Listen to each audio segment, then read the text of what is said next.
오늘 주신 하나님의 말씀 잠언 5장 1절부터 23절까지 말씀입니다.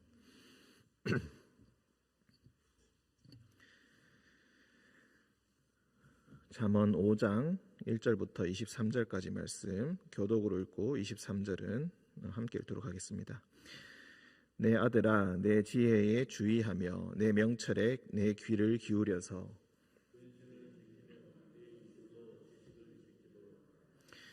대저 음녀의 입술은 꿀을 떨어뜨리며 그의 입은 기름보다 미끄러우나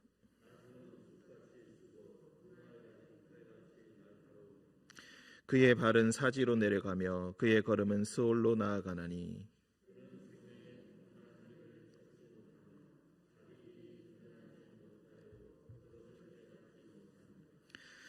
그런즉 아들들아 나에게 들으며 내 입의 말을 버리지 말고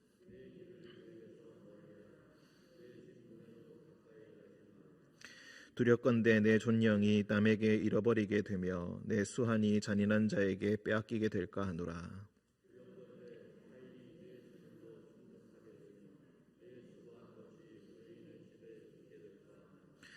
두렵건대 마지막에 이르러 내 몸, 내 육체가 쇠약할 때에 네가 한탄하여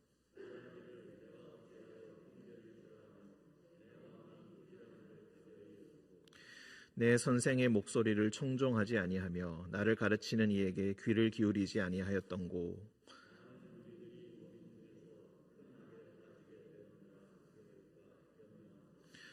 너는 내 우물에서 물을 마시며 내 샘에서 흐르는 물을 마시라. 내 도랑물을 거리로 흘러가게 하겠느냐. 그 물이 내게만 있게 하고 타인과 더불어 그것을 나누지 말라. 내 샘으로 복되게 하라. 내가 젊어서 취한 아내를 즐거워하라. 그는 사랑스러운 암사슴 같고 아름다운 암노루 같으니 너는 그의 품을 항상 족하게 여기며 그의 사랑을 항상 연모하라. 내 아들아, 어찌하여 음녀를 연모하겠으며 어찌하여 이방 계집의 가슴을 안겠느냐. 대저 사람의 길은 여호와의 눈앞에 있나니 그가 그 사람의 모든 길을 평탄하게 하시느니라. 악인은 자기의 악에 걸리며 그 죄의 줄에 매이나니. 함께 읽겠습니다. 그는 훈계를 받지 아니함으로 말미암아 죽겠고 심히 미련함으로 말미암아 혼미하게 되느니라. 아멘. 기도하겠습니다. 사랑과 은총이 충만하신 주님, 간밤에 주님께서 지켜주시고 우리를 일으키시어 주님의 전으로 불러주시니 감사합니다. 주님 말씀 듣게 하시고 주님께 찬양 드릴 수 있게 하시니 감사합니다. 오늘도 주님께서 주님의 말씀을 우리에게 들려주시고 생각하게 하시고 묵상하게 하실 때에 주님의 거룩한 빛을 우리 삶에 비추어 주셔서 우리 가운데 있는 어둠이 물러가게 하시고 오직 주님의 빛이 충만한 하루가 되게 하여 주옵소서. 주님의 충만하신 얼굴 빛을 구하는 많은 병든 자들, 마음이 아픈 자들, 곤란에 처한 자들이 있사오니 주님께서 찾아가 주셔서 위로하여 주시고 그의 손을 붙드사 주님의 사랑을 느끼는 하루가 되게 하여 주옵소서. 거룩하신 예수님의 이름으로 기도드립니다. 아멘. 네, 오늘 말씀 잠언 5장 1절부터 23절의 말씀 그냥 한번 읽어보시면은 그 내용이 어렵지는 않습니다. 내용을 한마디로 정리하자면은 음녀를 피하고 자신의 아내에게 신실하라 라는 것이 오늘 말씀의 핵심이라고 할 수가 있겠습니다. 단순히 자신의 아내에게 신실하고 바람을 피지 말아라 라는 말에 그런 의미뿐만이 아니라 이것을 한 단계 더 깊이 생각을 하자면은 음녀라는 존재는 어리석음, 자신의 아내는 지혜를 상징합니다. 그래서 조금 더 심도 있게 문장을 바꾸자면은 어리석음을 피하고 지혜를 사모하여라. 지혜를 소피아라고도 부릅니다. 여성적으로 우리가 이해했을 때 어리석음을 피하고 지혜를 사모하여라. 조금 더 신학적인 의미, 조금 더 종교적인 의미를 더하자면은 우상을 피하고 여호와를 사모하라.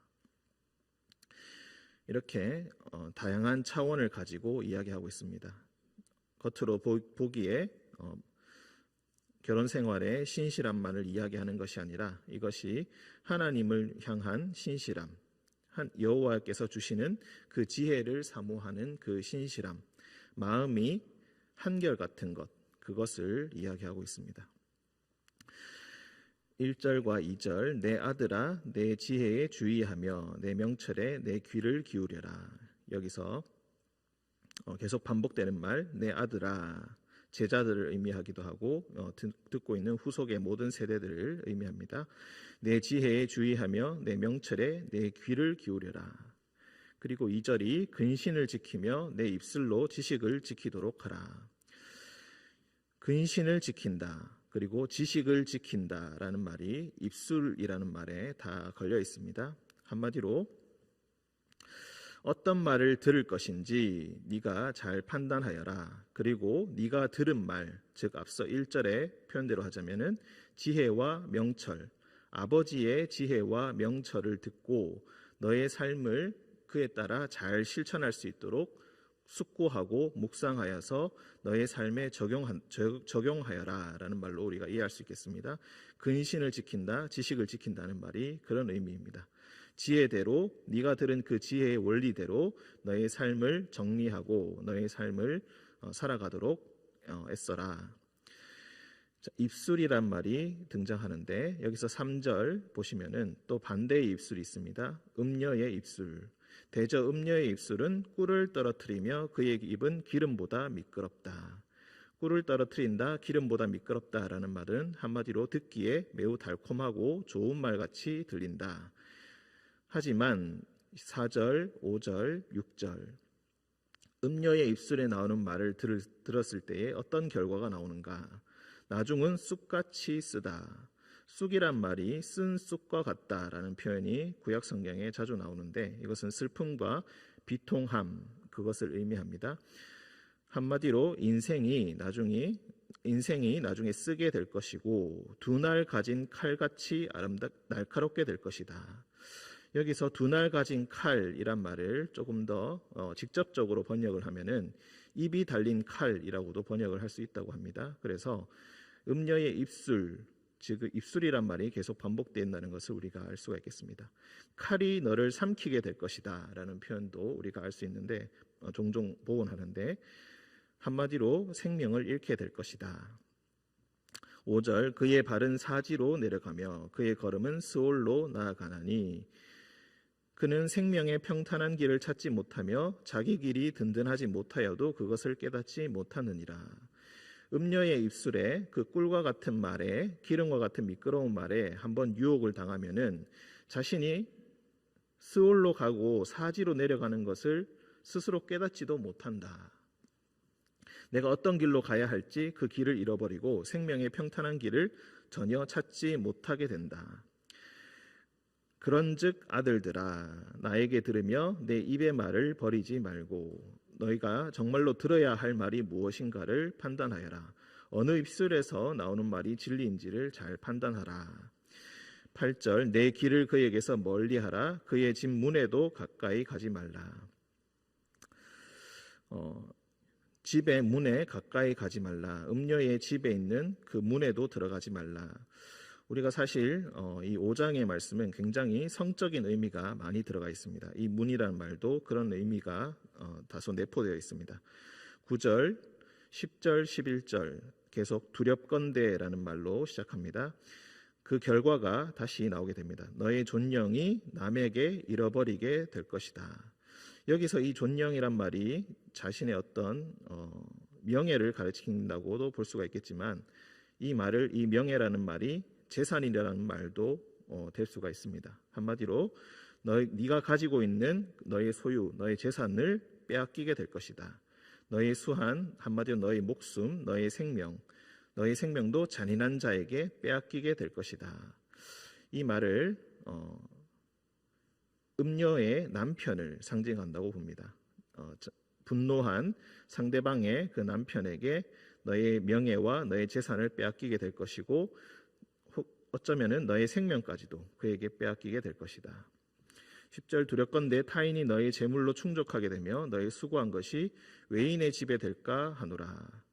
여기서 내 수고한 것, 이것이 한마디로 재산입니다. 일평생 수고하면서 애써서 모은 재산들을 결국 빼앗기게 되어서 스스로 누리지 못하고 너에게 주어진 것을 누리지 못하고 빼앗기게 될 것이다.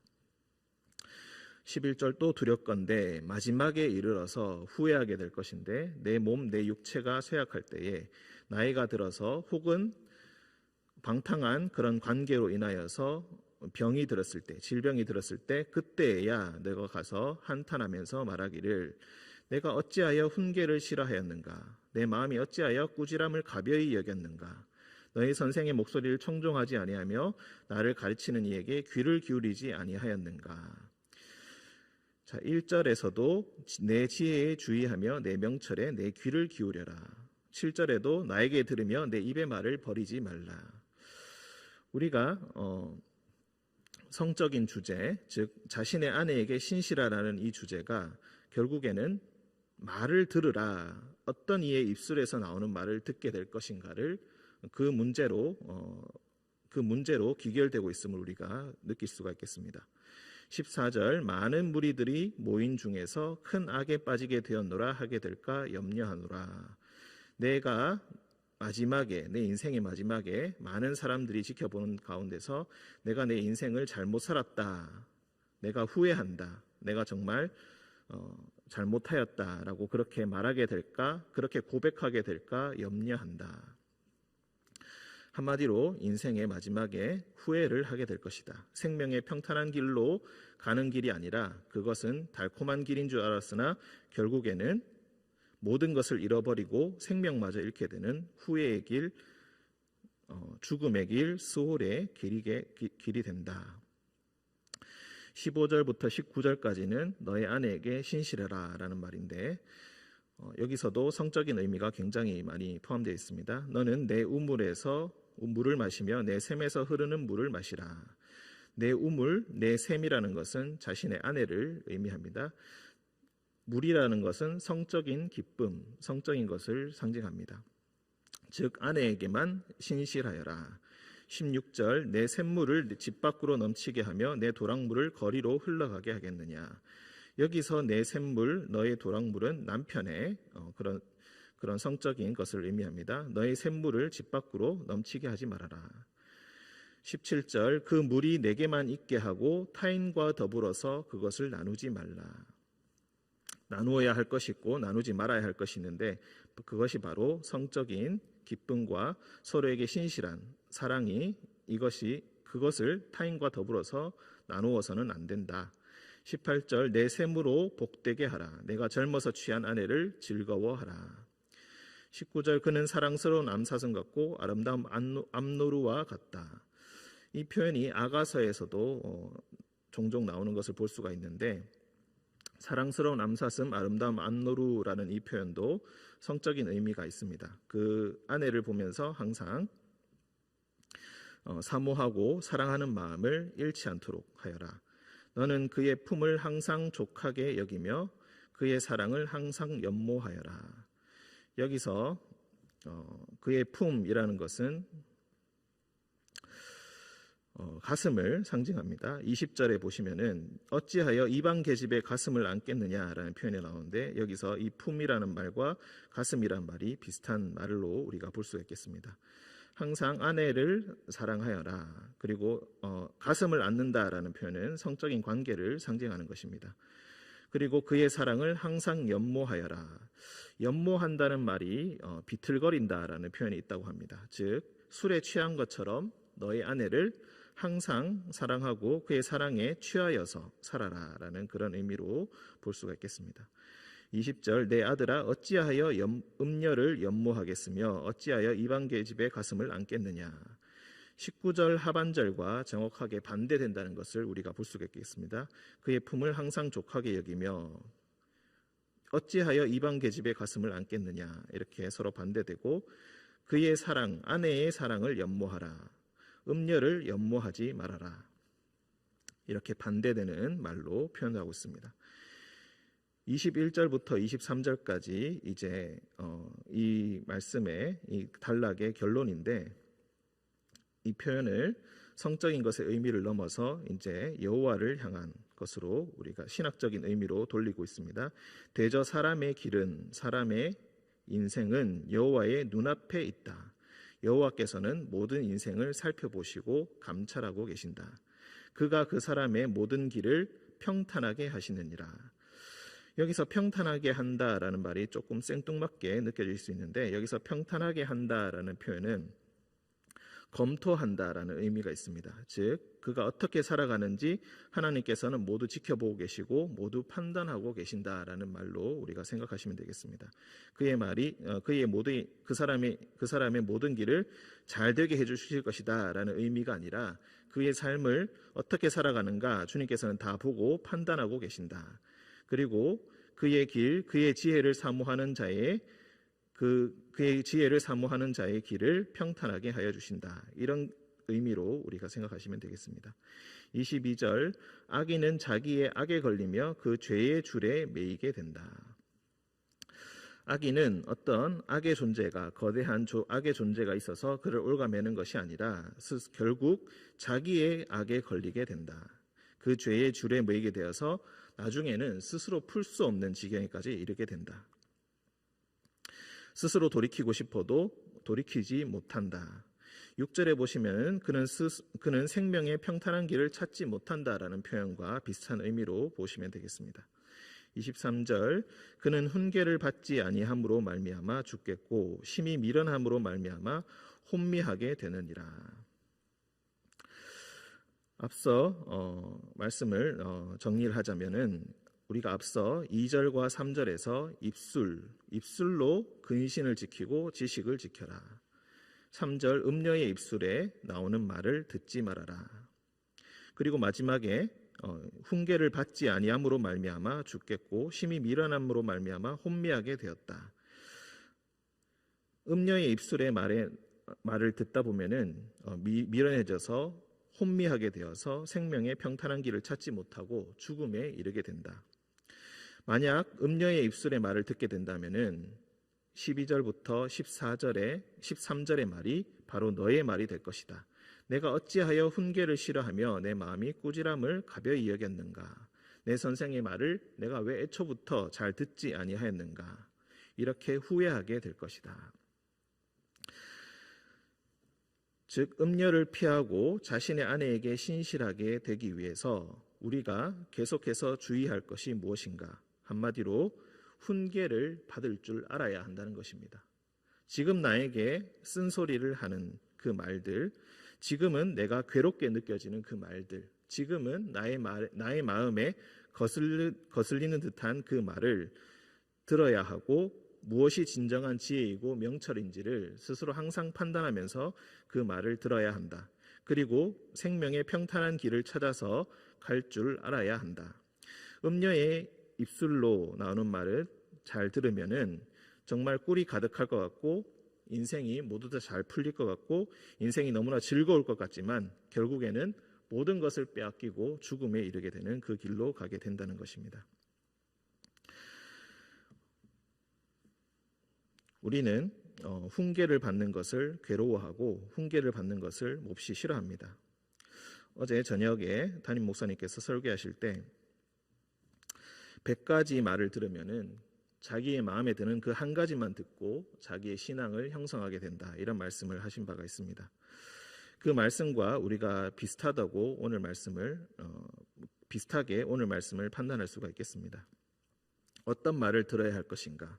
무엇이 진정한 지혜인가? 하나님의 말씀을 듣는다는 것은 어떤 것을 의미하는가? 우리는 어떤 말을 듣고 누구의 입술에서 나오는 말을 듣고 살아갈 것인가?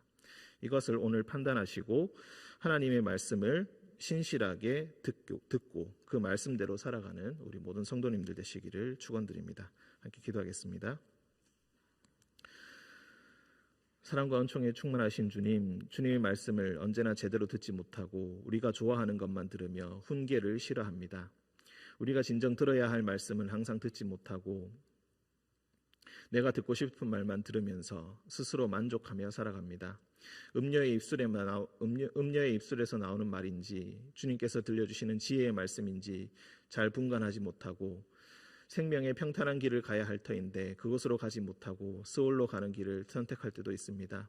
주님, 우리의 부족함을 아시고 우리의 연약함을 아시는 주님, 우리의 귀를 열어서 주님의 말씀을 진정으로 듣게 하시고 항상 지혜의 말씀을 사모하게 하셔서 우리로 하여금 옳은 길로, 바른 길로, 주님께서 보여주시는 생명의 평탄한 길로 가는 우리 모두가 되게 하여 주옵소서. 거룩하신 예수님의 이름으로 기도합니다. 아멘.